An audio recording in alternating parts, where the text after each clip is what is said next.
ओम श्री परमात्मने नमः। आमे विगत भिडियो गुड़िकरे श्रीमद् भगवत गीतार प्रथम अध्याय और द्वितीय अध्याय आलोचना करुथिले। प्रथम अध्याय अर्जुन विषाद जोग। अर्जुनंकर ज्ञाति कुटुंब मानक देखी तांक मन जो विषाद होइतला, तांक मन जो कष्ट होइतला, अर्जुन ताकू व्यक्त करुथिले। आमे ता प्रथम अध्याय शुणुथिले। द्वितीय अध्याय भगवान श्रीकृष्ण अर्जुन को उपदेश देवा आरंभ कर अर्जुनंकर विवेक किपरि जाग्रत हब, सत असत, शरीर शरीरी, जड़ चेतन संबंध रे अर्जुन को भगवान बुझेइचंती, जहाँकि सांख्य योग नाम नामित। तेबे सांख्य योगरे भगवान विवेकर महत्व, शरीर शरीर संबंधी ज्ञान बा शरीर आत्म संबंधी ज्ञान अर्जुन को देइचंती। तेबे ज्ञानर महत्व शुणी अर्जुन का मनरे किसी द्वंद्व आसी। कारण प्रथम तो अर्जुन का मनरे युद्ध न कर उद्देश्य थिला। ते प्रथम अध्याय रे अर्जुन युद्ध रे निजर कुल संहार करिवारे मु निजर हित देखु नाही बोली स्पष्ट कहि देइथिले। तो बहुत दुखर कथा, आमे माने बुद्धिमान होई मध्य युद्ध रूपक महापाप करने को प्रस्तुत होइछु। ओहो बत महात पापम कर्तुम व्यवसिता वयम, एक कथा अर्जुन स्पष्ट कर देइथिले। तेबे द्वितीय अध्याय रे मध्य अर्जुन एक कथा कहि देइथिले जे मु भिक्षान्न ग्रहण भक्षण करने श्रेष्ठ मन करुछि, किंतु युद्ध करवा नुहे। तेबे नवम श्लोक रे भगवान कर आज्ञा उत्तिष्ठ परंतप विरुद्ध रे निजर निर्णय शुणई अर्जुन स्पष्ट कहि देइथिले जे न जोश्छे मु युद्ध करिबी नाही। तेबे मु युद्ध करिबी नाही एही परी जो निजर मत उपरे अर्जुन दृढ़ हो जाइथिले, तो जदि निज मत प्रति आसक्ति कौन श्रोतार रहिबो ते वक्तांकर उपदेश बा वक्तांकर भाव को से स्पष्ट भाव में बुझी पारिबो नाही। तेबे निजर मत प्रति बा युद्ध न करिवारो जो निष्पत्ति प्रति आसक्ति थिबारु अर्जुन मध्य भगवान कर वचन अभिप्राय ठीक भाव में बुझी पारे नहीं। फल भगवान का वचन अर्जुन को मिश्रित भई जना पड़ला। तेणु भगवान का अभिप्राय कौन एवं से अर्जुन का कल्याण निमंते क्यों साधनाटी को श्रेष्ठ बोली कहउचंती, यहाकू भगवान को द्वारा स्पष्ट करने पाई अर्जुन भगवान को प्रश्न करुचंती। एहीपरि भाव में भगवत गीतार तृतीय अध्याय आरंभ होइछि। अथ तृतीयोऽध्यायः। अर्जुन उवाच ज्यायसि चेत् कर्मणस्ते मता बुद्धि जनार्दन, तत्किं कर्मणि घोरे मां नियोजयसि केशव। व्यामिश्रेणेव वाक्येन बुद्धिं मोहयसीव मे, तदेकं वद निश्चित्य जेन श्रेयोहमाप्नुयाम्। अर्जुन कहिले, हे जनार्दन, जदि आपण कर्म अपेक्षा बुद्धि बा ज्ञान को श्रेष्ठ मन करती, तेबे हे केशव मोते घोर कर्म काहेकि नियोजित करुछंती। आपण निजर मिश्रित वचन द्वारा मो बुद्धि को मोहित प्राय करुछंती। तेणु आपण स्थिर करी गोटे कथा कहंतु जो द्वारा मोर कल्याण हब।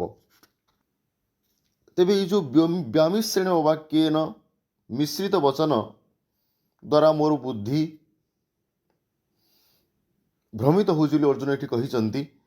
तो ताहार उत्तर रे भगवान कहउचंती, श्री भगवानुवाच लोकेऽस्मिन् द्विविधा निष्ठा पुरा प्रोक्ता मया नघ ज्ञानयोगेन सांख्यानां कर्मयोगेन योगिनाम्।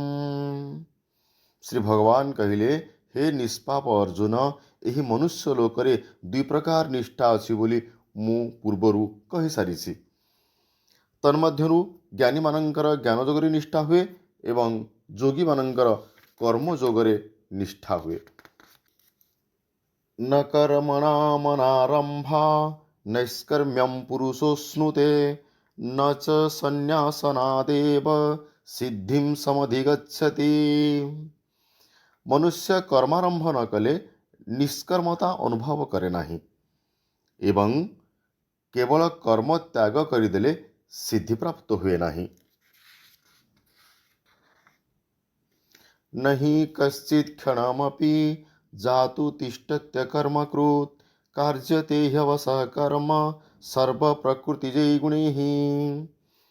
कौनसी मनुष्य कौनसी अवस्थारे क्षणे मात्र मध्य कर्म न करी रही पारे नहीं, कारण प्रकृतिर परवश होइतबा समस्त प्राणींक द्वारा प्रकृतिजनित गुण ही कर्म कराए।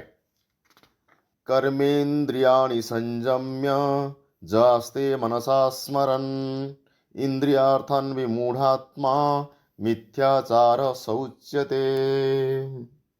जिए कर्मेन्द्रिय मानंकु अर्थात समस्त इंद्रिय को हठपूर्वक निरोध करी मनरे इंद्रियगणक विषय चिंतन करुथाए सेही मूढ़ बुद्धियुक्त मनुष्य मिथ्याचारी बोलाए। तेबे इंद्रिय मानंकु हठपूर्वक निरोध करी जदि मनरे केही विषयर चिंतन करुथाए तेबे ताहाकु मिथ्याचारी बोली कहुए बोली एठे भगवान स्पष्ट करुछन्ति। तेबे कर्मयोग और सांख्ययोग उभय पाई कर्मत्याग अनावश्यक बोली भगवान एठे स्पष्ट करुछन्ति। तेबे आगु भगवान कर उपदेश रहुछि जस्त्विन्द्रियाणि मनसा नियम्य रभतेर्जुन कर्मेन्द्रियै कर्मयोग मशक्तः स विशिष्यते। किंतु हे अर्जुन, जो मनुष्य मन द्वारा इंद्रिय मानक संयत करी आसक्ति रहित हुई निष्काम भावे कर्मेन्द्रिय मानक अर्थात समस्त इंद्रिय गुड़िक द्वारा कर्मयोग आचरण करे से ही श्रेष्ठ। एठे भगवान कहउचंती से मनुष्य मन द्वारा इंद्रिय मानक संयत करी आसक्ति रहित हुई निष्काम भावरे जदि केही कर्मयोग आचरण करे कर्म करे ताहले से श्रेष्ठ अटे। तो इंद्रिय मानक संयत करी आसक्ति रहित हुई निष्काम भावरे कर्म करिबा व्यक्ति श्रेष्ठ अटे बोली भगवान तृतीय अध्यायर सप्तम श्लोक स्पष्ट करुछन्ति। आगु भगवान कहउचन्ति नियतं कुरु कर्म त्वं कर्म ज्यायो ह्यकर्मणः शरीर जात्रापि च ते न प्रसिद्धेद कर्मणः। तुम्हें शास्त्र विधि सम्मत कर्तव्य कर्म कर, कारण कर्म न करबा अपेक्षा कर्म करबा श्रेष्ठ अटे एवं कर्म न कले तुमर शरीर निर्वाह मध्य सिद्ध हब नाही। तेबे भगवान स्पष्ट कर दौरान जे शास्त्र सम्मत कर्तव्य कर्म करबा उचित, कर्म न करबा अपेक्षा कर्म करबा श्रेष्ठ। जदि आमे कर्म न करबा तेबे शरीर निर्वाह मध्य होई परिबो नाही। कर्म करबा निहाती आवश्यक, किंतु कर्म कले तो मनुष्य बांधी हुई जाए, कर्मणा बध्यते जंतु बोली कहा जाए। तेबे बंधन मुक्त हवा पई कौन करबा को हबो ताहा भगवान कहउचंती यज्ञार्थात् कर्मणोऽन्यत्र लोकयं कर्मबन्धनः तदर्थं कर्म कौन्तेय मुक्त संगः समाचर। यज्ञ अर्थात कर्तव्य पालन निमंते करा जाउथबा कर्म व्यतीत अन्य कर्म गुड़िक जहाँ निज पे करा जाय थाए सेही कर्म रे नियोजित मनुष्य समुदाय तहिरे बांधी हुई जाए। ତେଣୁ हे कुंती नंदन तुमे अनासक्त होई यज्ञ निमंते कर्म कर। तेबे ये श्लोकरे भगवान स्पष्ट कर दौरान जे यज्ञ निमंते अर्थात कर्तव्य पालन करने कर्तव्य कर कर्म कर। तो निज ପାଇଁ କରାଯାଉଥିବା कर्म द्वारा मनुष्य बांधी हो जाए। तेणु कौन करवा दरकार ना अनासक्त हुई यज्ञ निमंते कर्तव्य पालन निमंते कर्म करवा उचित।